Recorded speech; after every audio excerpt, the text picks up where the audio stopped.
À quoi je donne autorité dans ma vie ? Je suis chrétien, je donne autorité à Jésus-Christ dans ma vie en tant que chrétien. Mais je peux donner autorité à quelque chose d'autre ou à quelqu'un d'autre. Est-ce que le monde de la finance, ou en tout cas le monde de l'argent, peut avoir le monde de la puissance, le monde de l'orgueil, le monde de tout ça, peut avoir autorité sur moi? Ça pose toutes ces questions-là. Ce en quoi je crois en premier, c'est Jésus-Christ m'aurait ressuscité, je le dis un peu rapidement. Et du coup, pour moi, Jésus a autorité sur tout, y compris sur les réalités matérielles et les réalités spirituelles.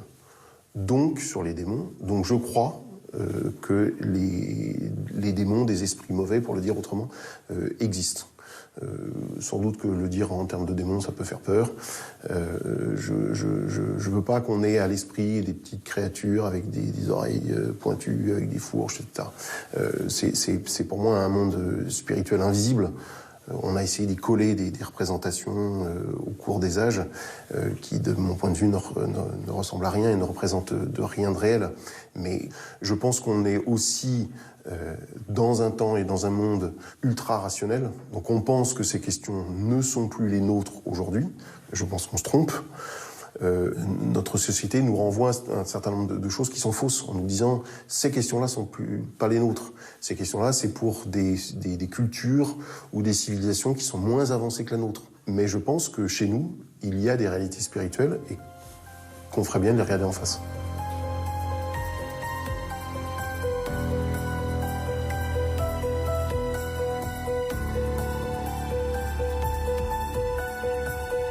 L'ordre de Jésus de chasser les démons, de guérir, etc., fait peur, et que du coup, c'est une des raisons pour laquelle on ne sait pas très bien comment le traiter.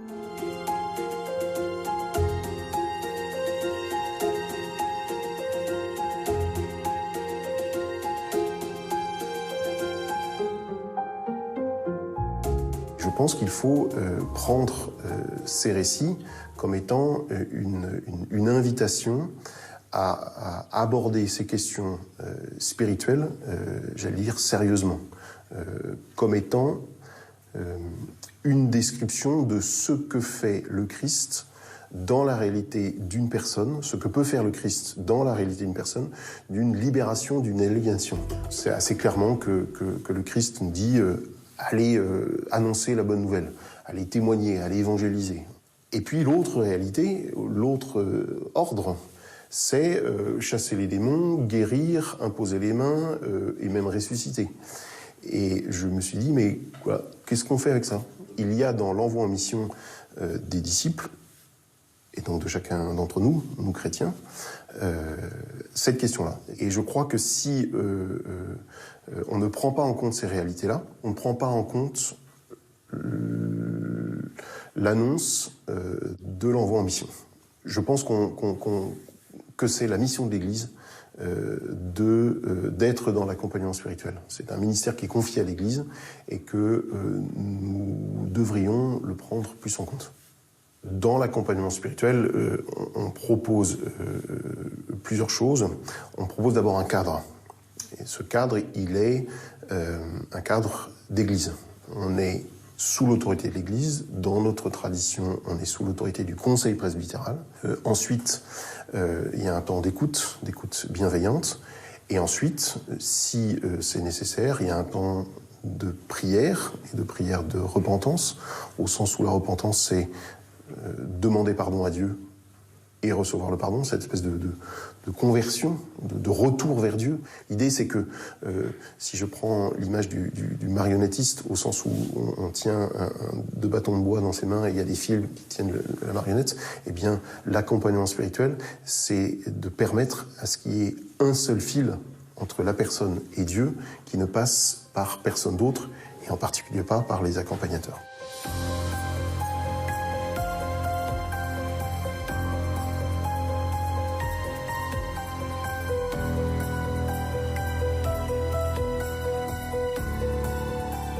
Quand je suis arrivé dans l'église, j'étais dans une période de ma vie un peu bouleversée, un peu agitée, en particulier dans mes relations amoureuses.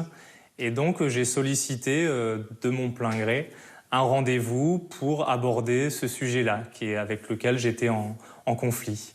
Quand je suis arrivé au rendez-vous, donc en 2-3 minutes de discussion, on a dévié sur un autre sujet et j'ai tout de suite compris que c'était le cœur du sujet.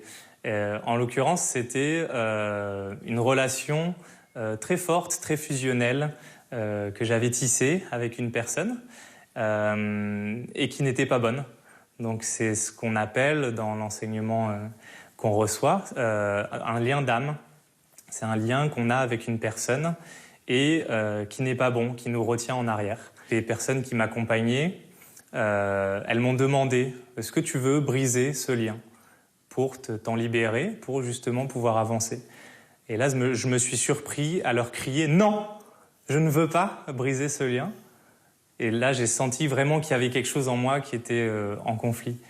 Et à travers la prière, à travers les larmes, j'ai pu poser les mots pour briser ce lien d'âme dans le nom de Jésus. Et là, j'ai dit, Seigneur, dans le nom de Jésus, je brise ce lien d'âme. Amen. C'est une prière qui est très simple, qu'on peut formuler comme on le souhaite, mais il y a une action qui est posée par la parole. Le fait que ça soit moi qui les prononce et pas les personnes qui simplement priaient pour moi, ça, c'est très puissant. La délivrance que j'ai eue, qui était une délivrance spirituelle, elle s'est manifestée sur mon âme, sur mon corps. Je suis convaincu que j'ai été libéré d'un esprit de séduction qui avait de l'emprise sur moi et qui dictait un peu mes relations avec les gens, mes relations amoureuses bien sûr, mais aussi mes relations professionnelles et même amicales. Quand je parle d'esprit de séduction, effectivement, je parle d'un esprit impur, un esprit qui n'est pas l'esprit de Dieu et qui nous pousse à avoir des comportements malsains. Je mettais en œuvre des moyens de séduction qui n'étaient pas bons et j'étais très sensible aux moyens de séduction d'autrui. Quand j'ai identifié ça et que j'ai pu me libérer en prononçant la prière, du jour au lendemain, ça s'est manifesté dans ma manière d'interagir, ma manière d'interagir avec les gens autour de moi, au travail, dans mes relations sentimentales. J'étais beaucoup plus naturel dans ma manière de me présenter aux autres, dans ma manière de parler, dans ma manière de sourire. Voilà. Je n'étais plus sous l'emprise de cet esprit de séduction. J'étais moi-même, j'étais la personne que Dieu voulait que je sois. La grande chance dans la foi chrétienne, c'est qu'on a une aide pour faire le discernement, pour essayer de discerner ce qui est de l'ordre du médecin, pour s'occuper du corps, du soin, pour ce qui est de l'âme, du psychologue, et de ce qui est, je crois, de l'ordre de l'Église, c'est-à-dire du spirituel. Et cette aide, c'est le Saint-Esprit. Donc, dans l'accompagnement spirituel, on essaye et on se place sous le regard de Dieu grâce au Saint-Esprit. On est deux, dans l'immense majorité des cas, si possible, un homme et une femme, pour montrer cette différence, cette complémentarité, peut-être liée avec le texte de la Genèse, « Homme et femme, il les créa ». L'idée aussi, c'est que, alors ça va peut-être être trop littéraliste, mais les disciples étaient envoyés par deux. C'est cette idée-là. Là où 2 ou 3 sont réunis en mon nom, je suis au milieu d'eux, dit Jésus. C'est cette idée-là qui est derrière. Il n'y a pas de formule magique.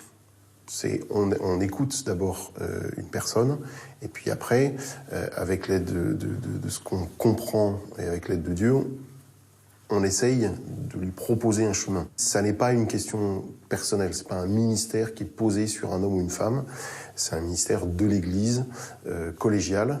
Évidemment, il ne s'agit pas de se prendre pour le Christ. Je le redis, il s'agit d'être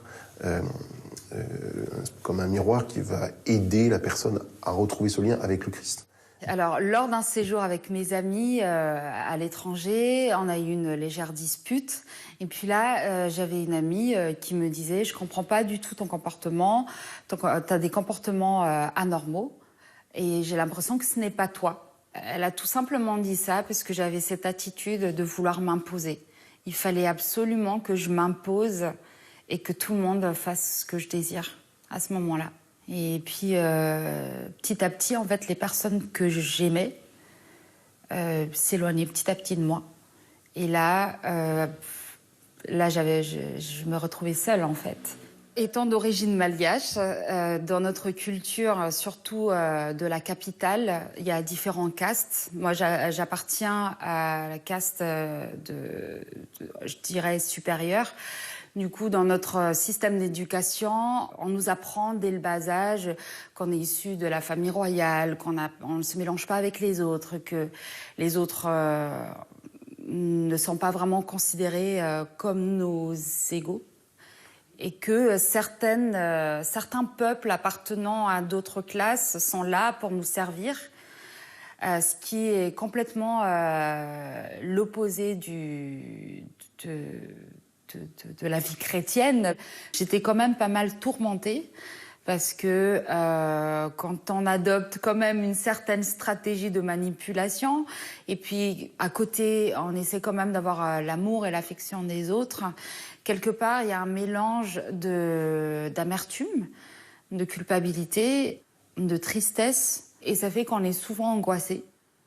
Et je pense que ce qui a aussi déclenché ce désir d'un accompagnement spirituel, c'est que lorsqu'on a un désir de changer, mais qu'on continue de faire les choses qu'on n'a pas envie de faire, là on se pose quand même les questions, mais pourquoi je continue à faire ça alors que je désire agir différemment?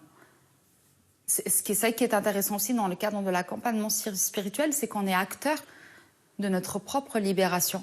À la suite de cet accompagnement, je dirais que j'ai découvert une nouvelle moi. Ce que j'étais capable d'être, de devenir. Maintenant, j'ai une paix intérieure continue. Je n'ai plus besoin de l'approbation des autres pour avancer. J'ai plus besoin de manipuler les autres, tout simplement. Parce que de toute manière, je suis libre. Je n'ai pas besoin de manipuler une telle ou telle personne pour arriver à mon but.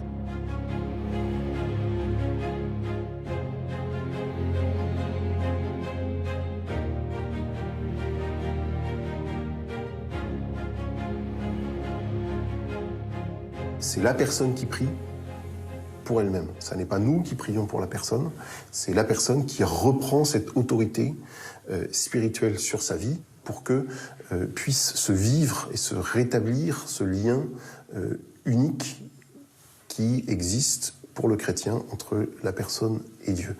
Alors, a priori, l'accompagnement qu'on propose n'a pas vocation à s'inscrire dans la durée.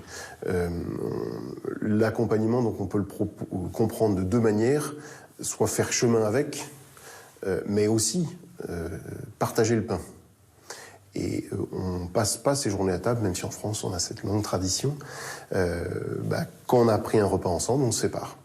Il peut y avoir des manifestations spectaculaires, évidemment, mais c'est pas une critère de réussite. Mais par exemple, moi j'ai vu des personnes se relever, se décourber, si je peux parler comme ça. C'est pas très spectaculaire, mais on voit la personne rayonnante.